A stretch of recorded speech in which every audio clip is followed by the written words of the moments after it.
Hey guys, welcome to MLS Now. I'm Rachel Bonnetta. That is Jason Saghini. The U.S. men's national team has made the trek all the way to Europe to take on Netherlands this Friday, June 5th at 2:30. You guys can watch on ESPN, UniMas, and UDN. It is the Dutch on Friday and then Germany on Wednesday, so quite the road trip. Unfortunately, head coach Jurgen Klinsmann will be missing some key players like Jermaine Jones, Clint Dempsey, and Josie Altidore, among others. But this could be, a great chance for some younger guys to step up. So who do you think will be stepping up? All right, well, you mentioned two guys in the forwards crop. That is Clint Dempsey and Josie Altidore. And this year, the U.S. has often played with two forwards rather than that 4-3-3. And considering this roster, I'd expect more of that. So I'm looking to see what kind of pairings we see up top. Juan Agudelo, so much promise, and I love his inventiveness, which is key without a true number 10 on the field. So I'd like to see him paired with Aron Johansson in at least one of these games, but there's a lot of young talent on this roster. You look at guys like Woods, Zardes, and now Jordan Morris, who was added. They're going to factor in one way or another, but can they make an impact in these big games? That's the question.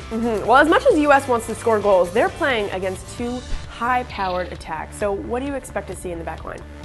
Key here for me, again, is getting DeAndre Yedlin minutes. He hasn't played enough for Tottenham, so before he goes out there for the Gold Cup, I want to see him get on the field for the bulk of these two games. The question is, will it be at right back or potentially at right midfield?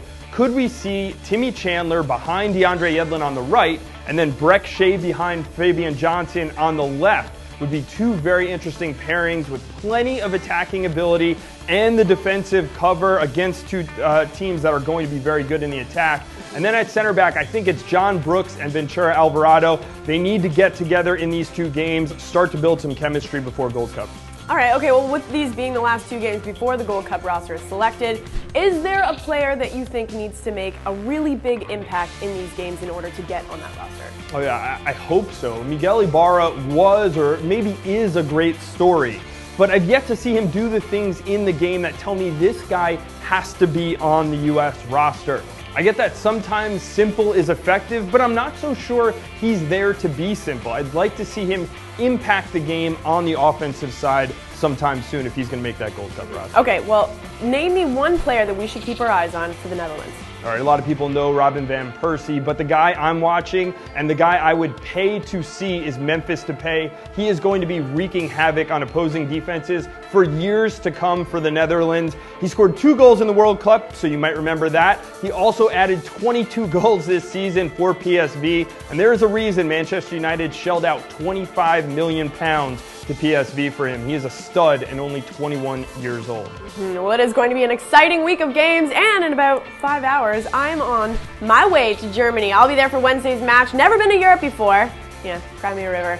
Should be pretty interesting. I plan on eating a lot of pretzels. Don't forget to tune in Friday, June 5th to watch US take on Netherlands 2:30 on ESPN, UniMas, and UDN. And on Wednesday, US takes on Germany at 2:45. You can catch that on Fox Sports 1, UniMas, and UDN. And look for me, because I'll be there. Bye, Rachel. Bye.